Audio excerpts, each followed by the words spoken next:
I am Keith Gillison, reading an excerpt from my novel The Boss Killers for the Buzz Bookstore Excerpt contest. You're going to have to help me with this one, X. Why are we at a sewage plant? Ross thought it a reasonable question to ask. He had a strong suspicion he wasn't going to like the answer. The people who own this sewage plant provide a range of hard-to-access services for desperate criminals such as ourselves. Why would they do that? It could be because they're good Samaritans who want to help out their fellow man in their hour of need, or it could be because they're a bunch of crooks who run a lucrative people smuggling business amongst many other illegal activities fronted by a sewage and water treatment plant. Do you mean this isn't a real sewage plant? Ross asked, with ever-decreasing comprehension of what was going on. Wipe that cream away from under your nose, take some nice deep breaths, and then tell me you're not convinced there are industrial quantities of untreated excrement very near to where you're standing. It's real, all right. Around that corner is the Creekmore sewage plant. Ranked 5th out of 10 in the UK sewage plant league tables. It's run with just enough efficiency to avoid being investigated by Ofwat for poor standards, and just enough negligence to avoid inspections by Ofwat for best practice. The owners don't want any unnecessary attention, you see. Who are the owners?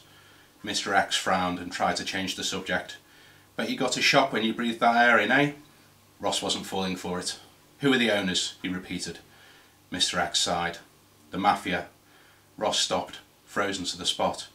For a few seconds his bowels forgot how to work and he came very close to doing something he hadn't done since he was a toddler.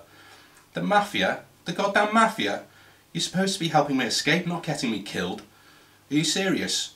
You're taking me to see the Italian Mafia? Not the Italian Mafia, Ross, no, I'm not that crazy. They're one of the lesser mafias. Real specialists though, great at smuggling. Got it down to a fine art they have. Italian-American Mafia? No. Colombian Mafia? Nope. Then who? Mr. X paused. Belgian Mafia. Ross entered the words Belgian Mafia into the box in his head and hit the search button. It returned 0 results. Belgian Mafia? Are you winding me up? He rubbed his face with his hands, trying to comprehend this new information. A solitary song thrush swooped down from the sky, landed on the Ford Sierra and prepared to break the eerie silence with exquisite birdsong. It cleared its throat, took a deep breath and promptly keeled over and died of asphyxiation. I'm sorry, but I'm struggling to take this in, Ross continued. Are you telling me that the Belgian Mafia run their operations from an efficiently run sewage plant in wherever the hell we are? Not to be underestimated, you Belgian Mafia. So you've never heard of them. What does that tell you? That they're a poor man's Cosa Nostra? Poor man's? You're joking. These boys are expensive. I could get the Italians for half the price, but where would that get us, eh? Probably both drowned in pasta sauce for humming the Godfather theme, that's where. The reason you've never heard of our soon-to-be best friends, Ross, is because they never get bloody caught, that's why. You may not have heard of them, but in the underworld these guys are legends. There's nothing they can't smuggle. When you're wanted for multiple murders, you need specialist smugglers to get you the hell away and keep you hidden. That's why we're here. Why do you think Belgian chocolate's so expensive? 90% of it passes through these guys' hands. They're coining it in. Mr. X stopped walking. He looked to his left. There was a narrow gap between the lines of dense mature trees at the side of the road. Ross followed his gaze and understood that this was to be their destination.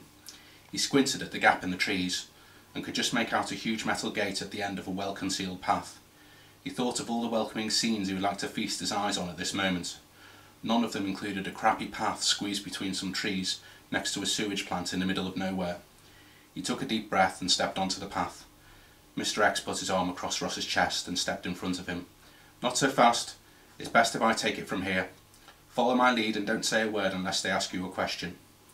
The Belgians are not like the Italians. They only use violence as a last resort. Don't be under any illusions though. These boys can be a right bunch of nasty bastards when they want to be.